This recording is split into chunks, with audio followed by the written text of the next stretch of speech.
Good afternoon, everyone. It's a pleasure to be joining you virtually today from London town. I'm gutted that I couldn't join you today. Was very excited to be talking at a conference for the first time in nearly a year and a half, actually. But look, it's really great that the conference is still going ahead. I'm very excited to be here today talking to you about programmatic digital out of home, a subject very close to my heart, clearly. And I've rather grandly called this session a call to arms for programmatic digital out of home. And what I'd like to do in this session is to cover our kind of current position as a channel, to issue a slight reality check for all of us, but hopefully to bring it back to an action point at the end where we can all benefit and all grow as one channel together. So all good presentations should start with a story. And by way of introduction, I thought I'd quickly cover my background to hopefully give more context to this keynote, but also to introduce myself to many of you who I may not have met before. I think I'm fairly unusual in programmatic out of home in that I have worked in both traditional out of home and specifically in programmatic advertising. And I know trying to recruit for this role globally is really tricky to find people with experience of both of those channels. I actually started my career in 1995 at Clear Channel in the 90s. And then I spent 8 years at PrimeSite, one of the fourth largest out of home businesses in the UK at the time. And the article you see on the screen there was from Campaign magazine 10 years ago. And sadly, by the looks of the photo, 10 kilograms ago. It was just a few months before I left out of home. And even back then, I could see that the relationship between mobile, out of home and online was one that needed to really develop much closer ties together. And to be honest, was probably the main reason why I left out of home at the time, because it felt like nothing was really changing. And every other media channel was adopting to automation and data, and programmatic and outdoor was too slow to get to that space. And I then went and spent 6 or 7 years in digital advertising. I ran an e-commerce business. I launched a mobile advertising and location business. And lastly, I was the managing director of Yahoo and AOL in the UK. But out of home, as many of you all know, has a habit of dragging you back in. So here I am again, helping to lead the expansion of the world's biggest programmatic out of home platform. And hopefully my experience over the course of the last year will make this hopefully useful and insightful piece of work for some of you around some of the challenges we have in this space. I think it's really important to say straight away that I'm not one of these programmatic people that comes in and tells everyone in outdoor what they're doing wrong. I love out of home. I've always loved out of home. I love the very public nature of the channel. I love the contextual relevance, the shared experience of the consumption of out of home. I am an absolute out of home geek. I know my way around London by billboards. I know the longest escalator panel on the London Underground, and I've got friends in out of home all over the world. But I also love the power of data, of relevance, mobile location data, and understanding how media channels sit and merge together. And here's the thing, those two channels shouldn't be mutually exclusive. If you look at the big platforms in the world, Uber, Airbnb, Peloton, they're all tech platforms, but they all exist to make the product that they represent work better via technology and data. And really, that's how I see programmatic out of home. We really love out of home in our business. Our founder, Andreas, comes from a background of creating software for years and has global friends all over the world who he's worked with. And we've created a programmatic platform built from the bottom up to serve outdoors specifically. So we do love out of home. We think that out of home is a brilliant channel, but we also think that programmatic capabilities will absolutely turbocharge our great industry. So with that in mind, and back to my 10-year ago campaign article, it does genuinely feel like finally changes upon the out-of-home industry. Every industry or sector has some kind of tipping point, a point at which the momentum builds to an unavoidable crescendo and great change is delivered on the back of it. And I genuinely believe this is where we are in out-of-home at the moment, why I'm so excited to be back and helping to lead some of that change. Now, in order to understand the best lessons from the past, which will help to rewrite the future, I'd like to have a little bit of a history lesson for out of home that talks about the development of where we are now in digital. So let's start in the 1900s, hand-painted billboards, painted by local artists, often on sort of canvas on the side of a building, mainly long-term holdings, because obviously it took a lot of time to create this content, and it would be up for a brand for a considerable amount of time. Fast forward to the 1950s, and that all changed when industrial size printers surfaced that could print large format posters really quickly, and hence the birth of really national 48 sheets, 96 sheets, whatever they're called in your region, but the large format printed paper and posters, and the 2-week cycle began. Now, this started to evolve a little bit towards where we are now in the 70s with scrolling posters. And you think around, media owners figured that they could charge 2 advertisers the same amount of money for sharing the same ad unit, thus doubling their revenues. 2 printed vinyl posters would mechanically rotate with pulleys every 10 seconds. And so the analog loop was born, 2 ads sharing 1 ad space. And then in the 1980s, it didn't stop there. We created mechanical tri-vision. So again, these were 3 face printed strips, which would mechanically rotate every 10 seconds to show each side. And hence we created a 30-second loop, offering 3 10-second spots. And in the year 2000, I remember the first digital panels being built in the sort of late 1990s at Clear Channel. Large format digital screens started to appear. They were incredibly expensive, but so cool. And particularly the large format ones, really, really eye-catching. And they started replacing the old premium paper and paste sites. And ads would get onto the screen by having installers physically driving around, uploading content via a USB stick inserted into a media player that sat inside the digital screen. And that content, again, was designed to play in a loop using presentation software like PowerPoint. And the digital out-of-home industry was born with 6 ads playing in a loop. In 2002, Scala was created, the world's very first web-based CMS for digital signage, which allowed schedulers to create loop-based playlists from their desk with the ability to push content to screens without ever having to physically visit them. And so what's happened in the 19 years since then in digital out-of-home? For the last 19 years, salespeople generally will still continue to sell buyers a spot in the loop. And countless CMS systems have grown and competed to become digital signage platforms of choice for media owners. But think about it. Look at the technology we've got, the brilliance of the screens, the technology involved, the connectivity, the same ads scrolling nonstop, 24 hours a day for 2 weeks. Surely none of us think that this is smart use of the technology that's currently available to us. And where I think we all know that this is going similar to the way that online went, that there will be a world where powerful geotemporal ad servers host real-time live decisioning, which will create and house hundreds of different ads served potentially to the same screen as and when they are relevant for that advertiser. So great change still ahead on the hardware side of our business. Where to now? So I thought what would be really interesting here was to do a little bit of a reality check for all of us in the room. Now, most of us are spending all of our time doing programmatic out of home. So let's understand where we sit in the grand scheme of out of home generally. So I've used Statista research here from October 2021, and they found that $30 billion US dollars is the value of the whole out of home industry in 2021. That's the 30 billion. That's whole out of home. Everything spent globally. And then when you look at digital out of home specifically, it comes down to 10 billion. So roughly a third, 33%. Obviously, there are severe fluctuations in market. We know that the UK, for example, has a really high propensity, and probably something like 55% is spent on digital. Other markets in low double figures, but roughly 33% of all out of home dollars is now digital already, which in itself is pretty impressive considering it's still nowhere near 33% of screens or sites. We're then going to flip the research study. We're now going to use the Nigel Clarkson research study. I created this the other day. What we've done here is we've taken what we understand our own revenues to be, what we estimate our major competitors to be, speaking to our major buying partners and our major supply partners to have an estimate. We feel that roughly 300 million is currently where the market sits for programmatic. This is true RTB delivered programmatic revenues in digital out of home.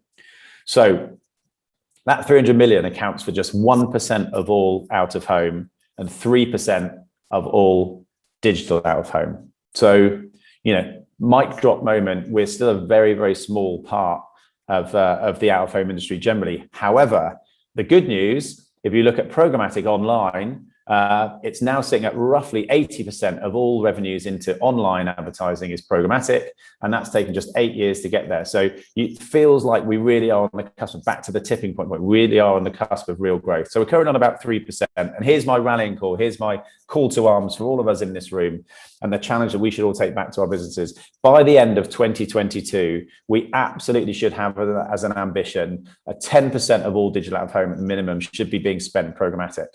So we need to move it from 3% up to 10%.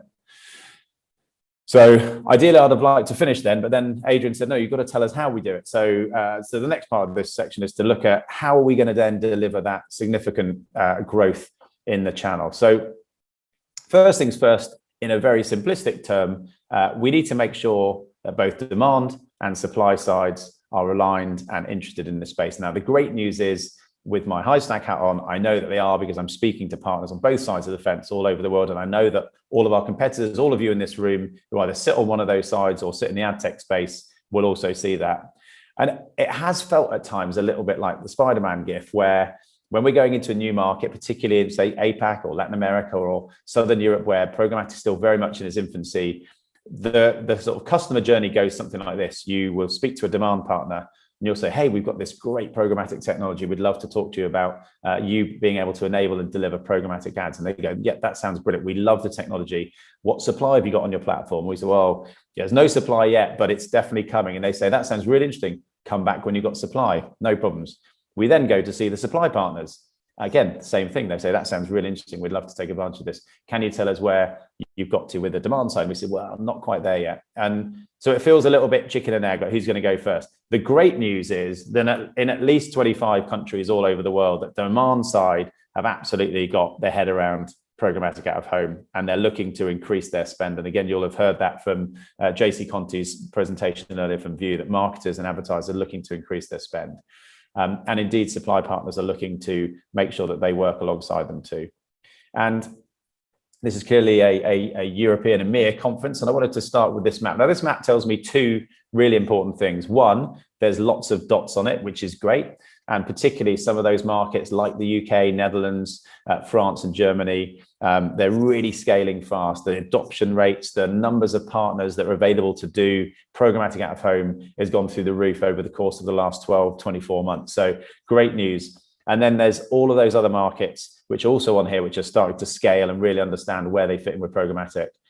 So that's great news. The other part is that there's also loads of gaps on this map. And we know that that's all totally brilliant potential for all of us to move into parts of Africa, Eastern Europe, and the rest of the Middle East. So on the face value, from a country perspective, some really good progress, but still huge potential to build across the rest of Europe. And then you think about what is it actually that we can deliver? And we talked earlier around demand and supply and the importance. So, we know, for example, all of these incredible media owners scrolling in front of you across Europe have got inventory live, available to be bought in an SSP in market and to be delivering programmatic ads. And that's great news. Billions of impressions across all of the biggest media owners in Europe.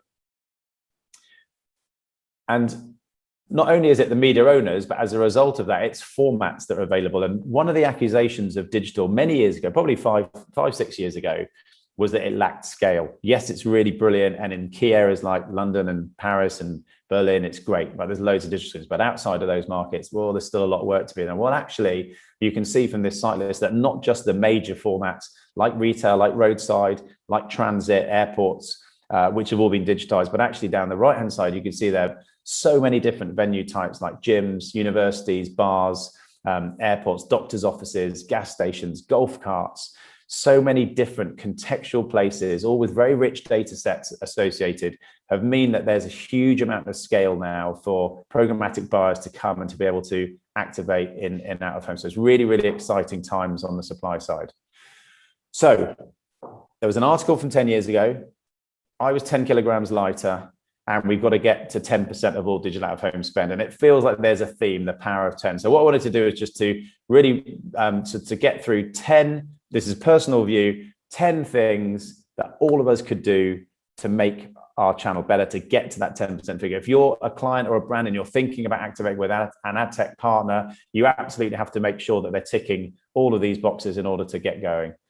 So the first is around audience targeting. Now, I was going to put data as like number one, but data just becomes such a bland term. It kind of means everything and nothing. And actually, I've decided to break the data section into two bits, because really it's around two different areas. And the first area is audience targeting. So, traditional out of home focuses on the model of a location or a screen, whereas programmatic digital out of home is an audience centric model that leverages audience data to better locate, target, engage with, and also at the back end to be able to measure audiences out of home. Now, this is a fundamental, I know it sounds really simple, but it's a fundamental shift from our channel. And one of the main reasons I think that has probably prevented us really progressing into programmatic as quickly as we should have done is that lack of understanding of CPM modeling and how it compares to all of our historical data around yields and occupancy rates and audit data, which of course has been managed around data per screen. But in order for us to deliver real growth and for out-of-home to be considered alongside other media channels, we absolutely have to make this evolution into understanding that audience targeting is around people, not screens. And the real USP, I think, of programmatic audience targeting is geotemporal data. Now, the dictionary definition of geotemporal is where a person or thing is at different times. And really, this is the science behind programmatic digital out-of-home, if you want to keep it very simple. Sites and screens generally sit at a fixed location, unless, of course, they're moving vehicular out-of-home sites. So although most out-of-home sites are fixed, the audiences around them clearly are not. So using highly complex data science to measure millions of mobile device IDs, that data helps to bring a much richer understanding to the changing audiences around a site or a screen. Now, clearly the audiences at rush hour versus school run versus the evening and the late tube home on a Saturday night are all very different. So they all offer very different audiences to advertisers. And as you can see here, it really sums up in 3 different categories. The first is around analysis, or being able to analyze mobile IDs. And these are millions of line items of data on mobile IDs to understand where consumers have been, to understand where they'll be in future. The second is then to understand the highest indexing moments of those audiences against those screens. And then the third is having the technology and the ability to deliver the best ads via an activation to the best screens. Sounds simple. So let's give you an example of how it works in real life. So let's assume that, say, a gym chain is advertising in January and they want to target members of other gym chains to switch to theirs for a January offer. So the first section that you should be doing is to understand and analyze mobile IDs to understand who's been visiting those competitor gyms, who's seeing all of the other chains that you want to steal their customers from. And we'd look at the period that leads up to when your campaign is starting and build a model of where and when those consumers would visit the screens and what also importantly they would do when they're not in the gym. Overlay that with known data around out of home, so whether that's screen location, formats or environments, and then the real science is around merging those 2 parts together and understanding where those customers index best against the out-of-home inventory. Now, again, back to the I love out-of-home slide at the beginning. Classic out-of-home has always delivered proximity ads, right? So putting a billboard up near your competitor is not new news. This takes it to a new level where we understand where those customers will be, not only when they're near the gym, but also where they go and when they are not near the gym, meaning higher indexing delivery and much less wastage. So connecting with your target audience is really at the core of every successful campaign. And you can see here the different ways in which audience targeting can take place. So you have proximity geofence, so being able to understand the customers you want to target, where they visited. Custom audiences, then to build a segment around those mobile IDs to understand where they're going and what panels they need to be hit with. You can also build predefined demographic audiences. So in the way that most other channels will be able to target coffee enthusiasts or regular supermarket shoppers or regular gym goers. And those segments can sit, and I think where that becomes really interesting is the potential to move away from our fixed 2-week campaigns into evergreen campaigns like other channels. So there's always on campaigns for out of home, not in a fixed loop for 2 weeks, just fixed amount of revenue, daily budget caps, and then you set and you forget. And that ad is delivered as an evergreen basis, always on for your target market. We can now understand much more using all of these mobile IDs, the concept of cross-screen retargeting. Again, back to that article 10 years ago, I talked about mobile IDs. How can we understand exposed audiences? Once we understand who's seen a screen, actually, what do those audiences do? And can we target those audiences with mobile ads? So understanding the power of sequential messaging in out of home to mobile, really interesting area. And again, clients very excited about that. And then you can start layering on things like data triggers and understanding the right time to deliver those messages. So there is a lot of precision targeting that goes into this stuff. But again, beware the trap of online advertising. Data and overpromises of capabilities of data led to real micro-targeting in online that I don't think benefited the client or the customer. So, if we were asked if we could target left-handed women in a McDonald's on a Wednesday at 6 p.m., we probably could activate an out-of-home campaign that did that. But actually, we should all be asking ourselves and clients whether that's the correct use of our channel. Remember, our channel works very best because it's big, it's bold, it's public, it's unmissable, it's unskippable. That doesn't mean that we want to get to super granular targeting, just ping out 5 or 6 plays a day. It doesn't play to the strength of out-of-home. So we always have to remember that programmatic technology is here to make out-of-home better, not to change it and try and make it more like online. And what we talk about at Hivestack is the concept of smarter, not smaller. So you still should be spending $400,000, but that $400,000 shouldn't just sit in 20 panels on a loop. It might be spread across 200 different panels because those screens offer the right audience at the right time.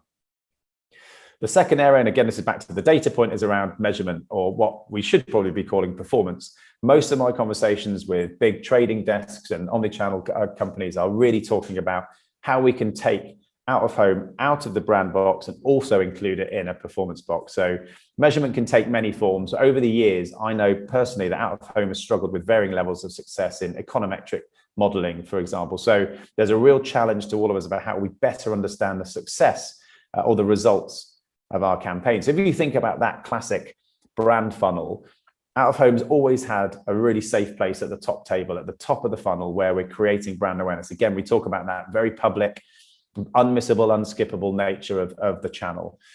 And the further you get down the funnel, probably the less likely out of home is. But actually using the power of data and the triggers and the activation and measurement, that's where we start getting into a really interesting space around what we can deliver back to clients by way of measurement. And I like to think of it in sort of 4 main, and there's many different ways in which you can measure the success of a campaign. But let's think first of all around awareness. Should really be the #1 metric of most advertising is, have people seen the ad? What do they think about the ad? Is there a change in their brand sentiment? Would they make a decision at some point to buy my product or my services? Actually, we can take awareness, not just in programmatic, it's not just about performance. Actually, it's about making awareness better. And you can then look at exposed device IDs and only send awareness studies to those versus control audiences of mobile IDs who haven't been exposed to the ad. And you can start getting some really genuinely useful test and control studies around what has happened to the sentiment to a brand based around digital out-of-home delivery. You've then got footfall traffic, which again, really interesting space. Because in the past, a lot of brand advertising is around still encouraging, there's a secondary measure, and that is to encourage people into a store. Again, think fast food restaurants like McDonald's, KFC, Burger King. They want to understand what people have done. It has been an action on the back of a campaign. It's always been more difficult to prove outdoor than anything else. Now, imagine a world in which you can geofence the billboard that's going up, and by matching the play logs to mobile IDs, you can understand which mobile devices have been in front of a screen when the ad has played, and then understand the behavior of all of those exposed mobile IDs in the following 2 weeks. So you can start measuring numbers of people you know have seen the ad, whether they've gone into a store versus number of people who haven't seen the ad have gone into the store, measure some genuine pre and post campaign footfall. This is genuine in-store visitation, which often for things like car brands onto test drives and supermarkets and fast food restaurants is their #1 metric. So really, really important. There's some incredible work being done by all of our industry here. And then you start taking it to the next level where you merge that with customer data, again, all based around the fact that we have a much clearer understanding of who's been in front of the screens and exposed to the ads at what time, and then what you can do with that mobile device ID. So can we start quantifying search? Inherently, we all know and believe that out of home does a great job in driving search. Now we can start quantifying and measuring the effectiveness. And again, working with clients and brands and retailers to understand what sales lift has been driven, whether that's online or offline. So they're the kind of measurement capabilities that we are talking about. They're the ones we're being challenged by our clients, and I'm sure all of you are working on in your worlds also. And again, just to give you an example, this is a recent entry that we did for the Drum Out of Home Awards around a car dealership. And you can look there at some of the data that showed when the certain screens were the most effective screens to be advertised, and then understanding the journey patterns of people exposed to those ads on the back of it. Did they go to a car dealership forecourt or did they not? And actually having that real-time data for customers is exceptionally powerful and really genuinely turbocharges digital out of home. And again, this is where we start looking about incremental growth and encouraging brands to come to us for the first time, because I feel that this is a service that hasn't traditionally been offered. Point 3 is around flexibility, and this is the ability for clients and planners to understand live planning, right? Things go wrong, things happen, you need to evolve on the fly. And the ability with digital out of home to stop, pause, or start campaigns in flight, to upweight, to downweight, to extend the campaign, to use live data feedback loops into extending the campaigns or extending certain line items because you're having more success measures is really, really exciting. And I think nothing brought this home more than the period of the coronavirus and COVID. I mean, look, we're all presenting live from our houses today, so showing you that clearly this has had a massive effect on our own behaviors. But if you think about the flexibility in terms of how we understand audiences moving, and that ability as a client now, if you were sitting on a campaign or new film launch in 3-4 months' time, you've got to say that given this latest outbreak, you'd probably be a bit nervous about laying down a 3-month, 4-month campaign for a new big film release. You're probably going to want to sit some of that budget back and then really go for it last minute. So I think that's a real powerful tool for our industry to have. And again, nothing brought it home like sort of the London streets, that shocking change of behavior literally overnight from thousands of people to literally nobody within a couple of weeks. And having live real-time data and decisioning has just meant that clients have an easier decision to make around being able to activate last minute and potentially move those budgets around multiple different channels. And again, I think for out of home to be able to activate in the day for the day, again, sets us up really nicely to start taking revenues that maybe previously we hadn't had access to. That's sort of linked into kind of in-flight optimization. And I think that any proper programmatic platform should constantly be optimizing campaigns, making decisions in real time about audiences, the right time to deliver ads to the right screens. And the decisioning engine within a DSP will be making the call to deliver or not deliver an ad in real time, to manage pacing, while also potentially executing against other data triggers to decide whether an ad gets delivered or not. And that ability to flex and consistently optimize in real time brings out of home much closer to online capabilities, and hopefully will open us up to new revenue streams again for the channel.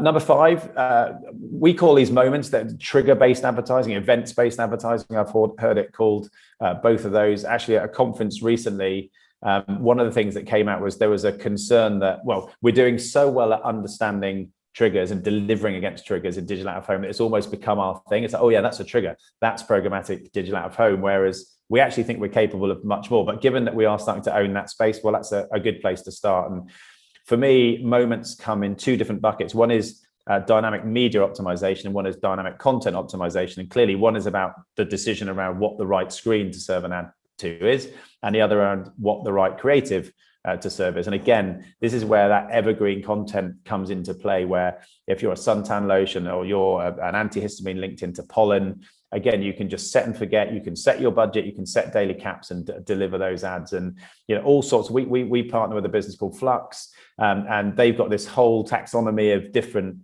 triggers that they have available to buy against. And weather conditions alone, there's something like 15 different weather conditions, including conditions that will make asthmatics suffer more, conditions that affect people's frizzy hair, probably not something that affects me, but all of these different aspects are specifically relevant to certain clients. So again, some really exciting opportunities for brands to come and own a channel that ordinarily they would have been fearful of getting too involved in. And of course, you will have heard some of these like traffic conditions, and where it gets quite interesting for me is creative still is a very, very important part of digital out of home. We absolutely mustn't forget that the creative is really important. And if traffic conditions are very slow and congested, wouldn't it be really cool to be able to activate an ad that had more words in it, had slightly longer copy? We all know that a great piece of out of home copy is a picture, a very clear visual, and a few words. But if traffic was significantly congested, it'd be quite cool to be able to dynamically deliver a different copy based on that data. And you can see there some of the other events around sporting events, live news events, that just mean that we genuinely become a sort of an instantaneous media channel, which again, for me, really important because it's bringing new money in. Omnichannels, we use this term a lot. We are the outdoor part of the omnichannel. And really what we're talking about here is huge omnichannel, global omnichannel DSPs, and also some really smart local independent DSPs that manage online and mobile. And they've all seen a really great opportunity to think about a screen as a PC or as a mobile, as a giant PC on the street, it's a giant mobile phone in a mall, for example. And again, what excites me about this space is they're bringing a lot of trust from clients, a lot of revenue into the space, but also incremental budgets. And I genuinely believe that a lot of money happens in the omni-channel world, in trading desks, that never gets down to the outdoor channel. So I'm a great believer that the out-of-home channel will still continue to be a standalone channel where it'll be planned and bought by specialists who understand the channels, but there's the same time, there's also this potential of omni-channels to bring new revenue in, to bring new data in, to bring new performance money into the channel that ordinarily we wouldn't have. And I'm really excited about that space.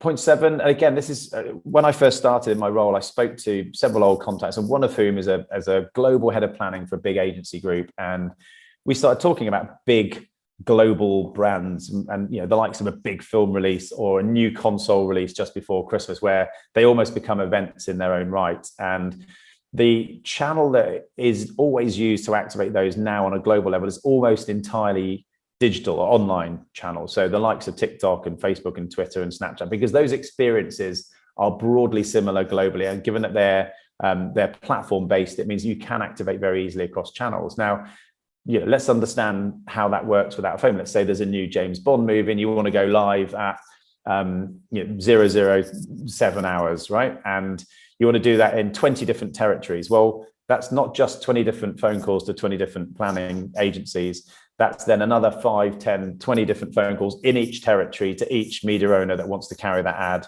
Multiple different levels of currency conversion and understanding of what the key metrics are and reporting metrics and getting delivery reports and play out reports from multiple different systems. And it's a bit of a mess. Actually, what I think is incredibly exciting is we're now in a space where through a couple of providers, you can both buy and sell on an SSP and a DSP basis global digital out-of-home campaigns. So the new 007 movie, the new games console, the new car launch, whatever those global brands are, whatever those pan-European, pan-American, APAC brands that want to go live in the same place at the same time, you can now activate that from one place on one dashboard with consolidated reporting, consolidated dashboards, consolidated feedback and measurement. And I think that's incredibly exciting. And the guy that I was speaking to is just like, look, I genuinely think this puts out of home in a whole new space that you just never would have been considered before. So again, start thinking about your place in the global ecosystem, whether you're on the buying side or the sales side, and how do you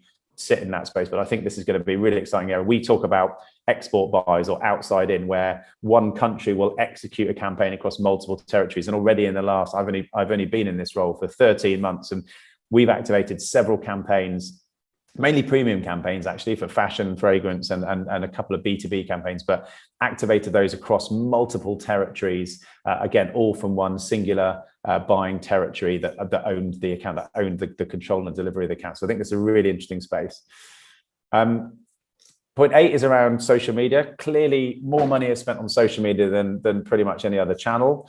And I feel that social and out-of-home just have this really obvious synergy together. They're very screen-based. Most impressions served in social media, they're all served and observed and consumed by a mobile device. And given that their portrait and a lot of digital screens and digital out-of-home are portrait also, there does feel like there's a really interesting synergy between the channels. And where I think it's really interesting is not just is there a media and audience channel, but a lot of these programmatic channels, which again, remember, are mainly performance-driven channels, are using broadcast channels to get awareness of their brand and their product out there. So this recent campaign from Facebook, and then again, Twitter is a brand which I think uses out-of-home brilliantly, and not just to publicize sort of their own brand and their product, but also the amazing content that can be created on that. And again, loads of examples from all over the world when Twitter have activated an outdoor. And that relationship between, if you're looking down, you're on the phone, if you're looking up, you're looking at a screen, there's an obvious synergy there. And Forbes recently produced an article stating that people love Instagramming billboards, and it's great for advertisers. 1 in 4 Americans has posted an image of an outdoor ad onto a plan. Now, we've got no excuse, right? We all work in this industry, we're all geeks, but it turns out that normal consumers are all outdoor billboard geeks as well. And there's a couple of examples, but the brilliant one from the last year was Emma Raducanu, who won the US Open. She just become a global superstar overnight. And one of the first things that she tweeted after winning the US Open was to photograph a picture of herself in front of a digital screen that she saw in New York. So I think that's really cool. And if anybody can provide me with an example where a celebrity have taken a photograph of themselves in front of a banner ad, I'll eat my hat. So, it's a really interesting space for digital out of home and where we sit. The ninth point is around video. There's a lot of money has gone into video content. It's known that both psychologically and physically that moving images attract more attention. We're in this new attention economy where everyone's vying for attention, and having a moving image where you can is great. Now, we understand that a lot of our inventory in digital out of home is roadside based. So due to vehicular restrictions, you can't have aggressively moving images, but also for a lot of our indoor environments and our place-based environments, gas stations, supermarkets, malls, universities, gyms, cinemas, etc. You can embed video, and it does always fit. Again, it's back to that point around, why is this not happening? Why are we still doing loops? Again, you can't help this concept of when you go past a digital screen and there's just 6 static images back to back. It feels like such a shame. We should be trying to understand how we can partner with online video. It's short form. You think about how social video is. It's autoplay, sound off. That's literally what an outdoor ad is. It autoplays. There's no sound to it. Maybe there's some subtitles as it goes along, but making much more use of the canvas. And again, it harks back to the importance of creative. And you think the last couple of conferences that I've been to, the most excited topic seems to be the new areas of programmatic, and both of those that keep coming up is digital out of home and connected TV, and understanding that relationship between a screen in the living room and a public screen. So this concept of public video, public television, again, is one that I think it's huge area for us to grow, not just in terms of moving image, but also understanding how those different screens all work together. And point number 10, lessons from online. And I mean lessons from online good and lessons from online bad. We know that we've got a story already written in Programmatic Online, which is 8 or 9 years old. And we can see where they've done brilliantly, where there's been challenges and where there continue to be challenges. And we absolutely shouldn't dive headlong into copying everything that online did.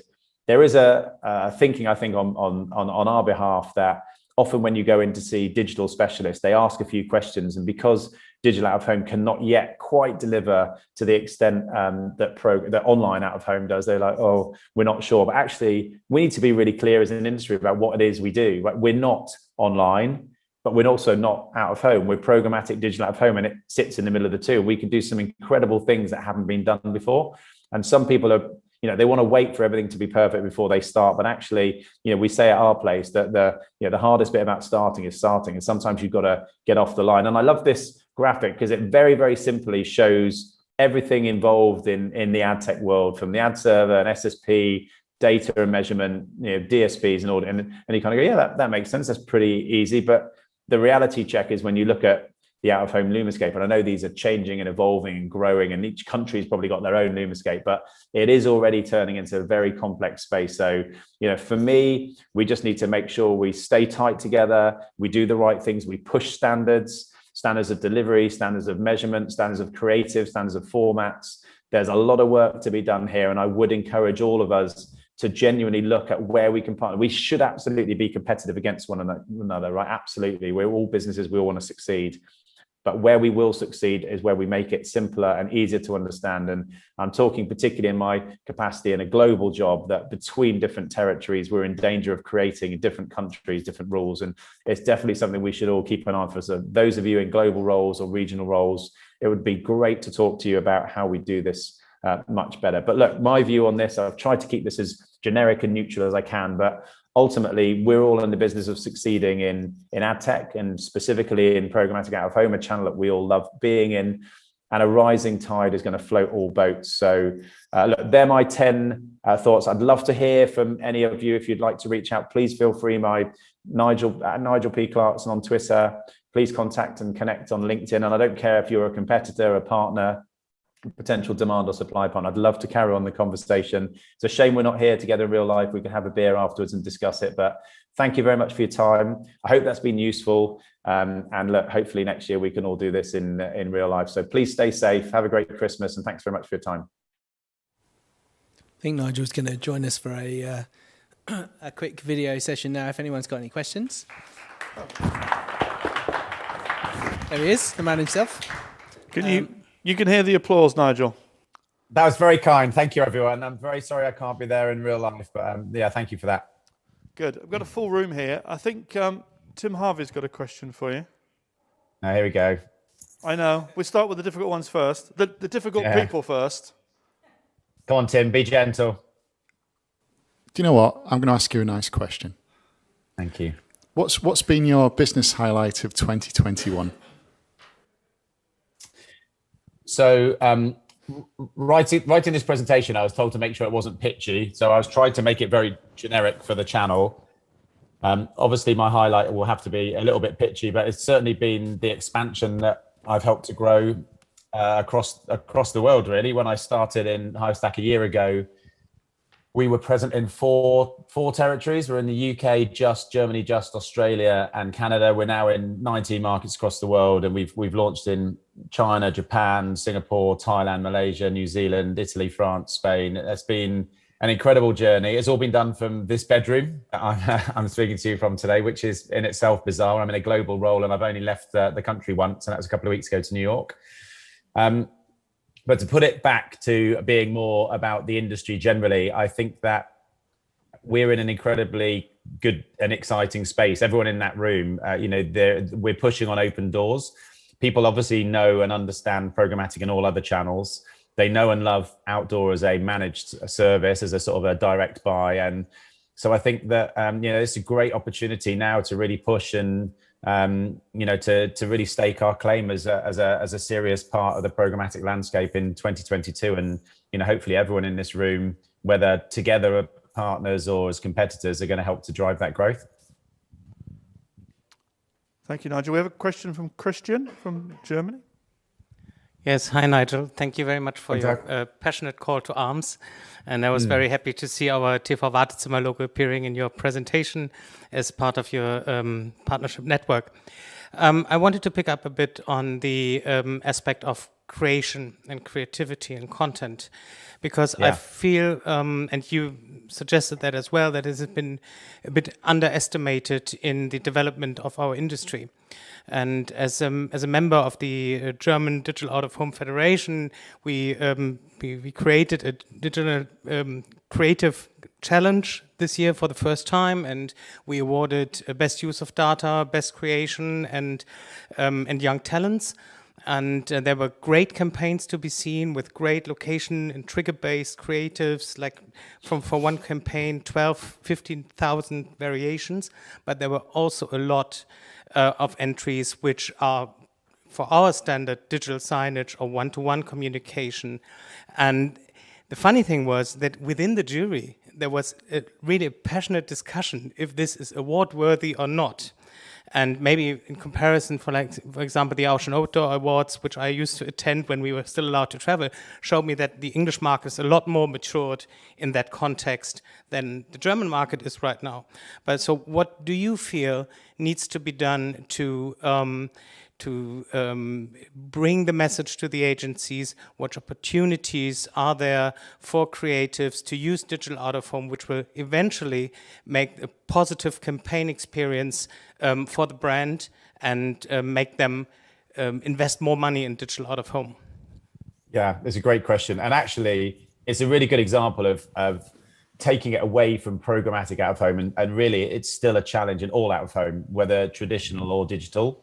The amount of times that you'd sell a campaign and there'd been incredible data, and you'd hit all of the right panels, and then you saw the poster go up and there was like an entire essay, hundreds of words written there, a tiny brand logo, and you're like, oh, come on guys, that's not what outdoor does. So I think it's an ongoing process. Actually, just before you mentioned it, I was going to say Ocean do some great work in this space in the UK, and for those of you who haven't seen it, they specifically encourage and champion the use of great creative. I think to point 10 on the presentation, we're looking at what did online do well and what did online do really badly. And I think a lot of marketers don't really care about online ads.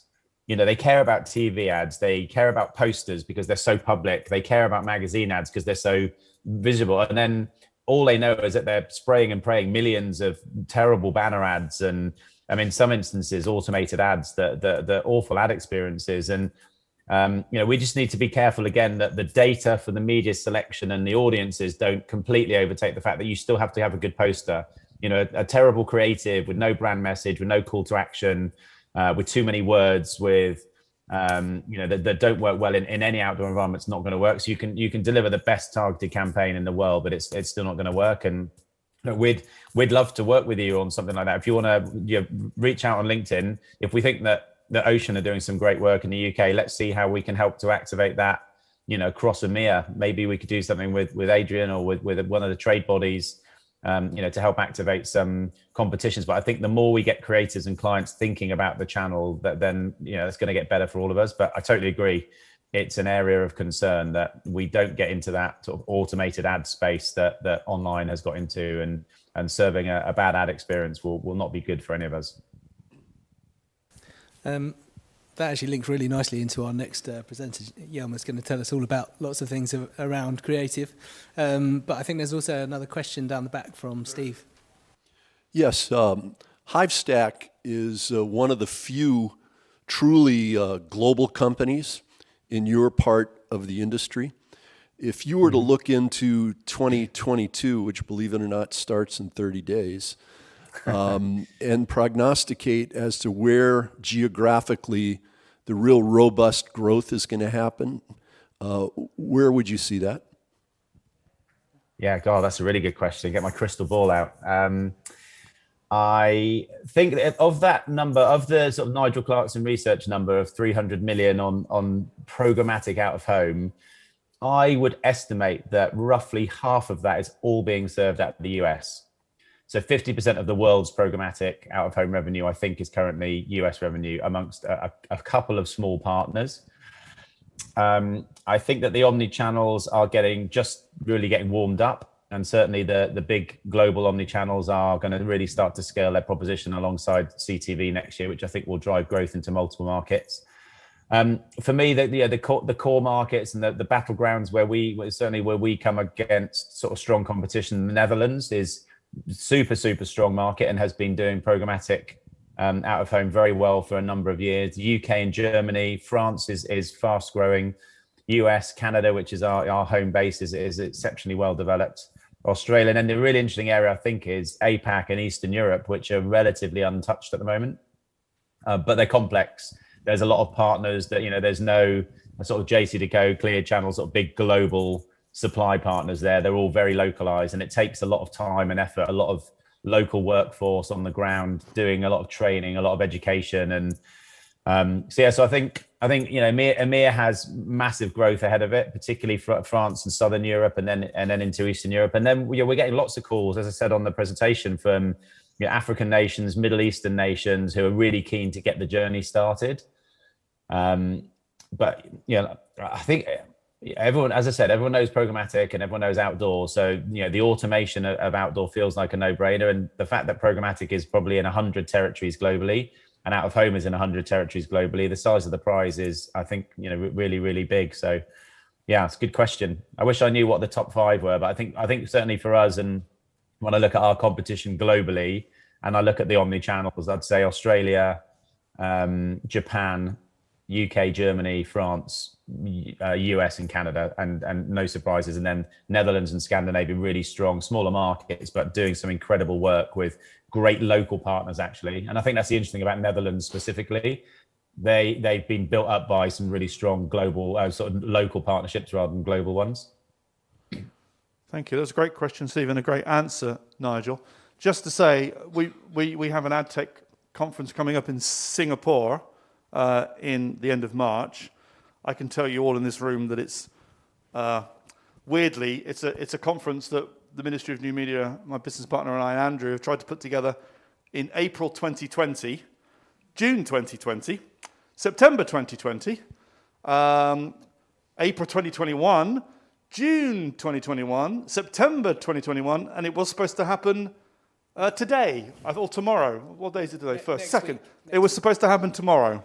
So I think we've cancelled it 6 or 7 times so far. And our sponsors like Hivestack and View and Vistar Media have been very patient with us. And of course, all the speakers, including Kenny, who's speaking later on, who are all scheduled to come, have been very patient with us. So thank you for that. But we live in exciting times.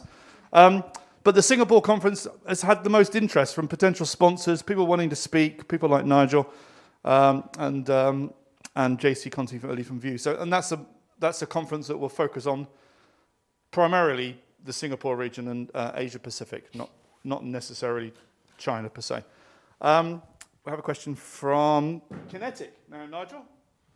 Hi, Nigel. Arno here. Hey. It's unfortunate we don't have a beer last night in Amsterdam, but we'll manage to do that in the near future. This morning sure. we had a couple of talks and conversations about SSPs. Obviously, you guys are a big SSP globally. And one of the questions this morning was, how many SSPs does a market need? And I think that's a good question, but maybe even a more relevant question today is, how many SSPs does a media owner need? When do we see JC use Hivestack and View next to each other to optimize their sales? Yeah, great question. So how many SSPs do they need? One, ours, would probably be my first answer. But hopefully a slightly more helpful answer would be, as again, lessons from online, when SSPs proliferated and there were loads and loads, what that led to was certain inventory only being available in certain SSPs. So you get to the point where people start doing true private marketplace deals. That makes it trickier for you as a buyer, because you have no choice but to go around to multiple SSPs. And then, of course, we announced, sorry for the sales pitch, but we announced our sort of first global header bidder a couple of months ago, which is, again, learning from the lessons of online. Certainly in somewhere like Netherlands, amazingly developed market. I know you've been a real pioneer personally in that space as well. You could, as a media owner, be plugged into 2 SSPs, but through a header bidder be plugged into 20. Now, there's an old saying that you can't sell your goods from an empty barrel, right? You have to have your products available in as many places as possible. And that's what programmatic is about. There'll be multiple demand partners, multiple supply partners. And, I think in nascent markets like in France and Italy and Spain, it's very early doors, and it's probably really only us and View as SSPs in those markets at the moment. But in a more developed ecosystem like the Netherlands, like the US, where there are multiple national and regional and local SSPs, maybe as many as 10, proper scaled SSPs, then I think either a header bidder solution is the way forward, or you just have to deal with the fact that you can only partner with 2 or 3. And that in itself has challenges if the SSPs start aggressively pitching for types of revenue. They might do a special deal on super premium inventory that then can only be available through that SSP, and that's where it gets competitive. So, I could bat it back to you as a buyer to ask what you would want. I guess a singular point of access makes sense if that's available. Yeah, obviously we need supply, and in this market we see, or some markets we see that it is not. With one DSP, you're not getting all the inventory, so you need to have multiple DSPs. But there again, I can also see that some SSPs might have functionalities that the others don't have. For example, you guys have differences to View, and there was also my question for when do you see also the go using someone like your SSP or other SSPs that have more functionalities than View have today? Yeah, I can't answer for View. We have a great relationship with View globally. I think the situation that's unfolding is kind of two. One is media owner owned technology. So we've got DAX, which is owned by Global in the UK. Obviously, you've got Ströer in Deutschland, and you've got View globally. Those products are designed to house their own and protect their own inventory. And then you've got sort of what I call a unified SSP, which is agnostic and hopes to onboard as much inventory as possible, like ourselves. And I think you'll have to have those two separately in a market until there comes a point when, as I said, the either demand side demands it, or technology exists like a header bidder system where you can, as a media owner, put all of your inventory available through multiple SSPs without having to directly integrate your inventory with 10, 15 SSPs. And I think that's probably what will evolve. And again, we shouldn't be I think we're really harsh on ourselves as a channel. And a lot of digital buyers I speak to go, "Oh, can you do this yet?" And we say, "Oh, no, not yet." And it's taken programmatic online 9 years to get there. And programmatic out of home is really in true scale form. It's probably only like 2 years old, really. So yeah, look, there's a lot of development. We just need to be careful we don't try and fully evolve, out of home to exactly how online is in 8 or 9 years it took them to get there, and we're only just on our journey. So I think that a header bidding technology will be relevant for a couple of markets, but certainly for most of 2022, there's not enough partners out there for it to be difficult to integrate with most of them.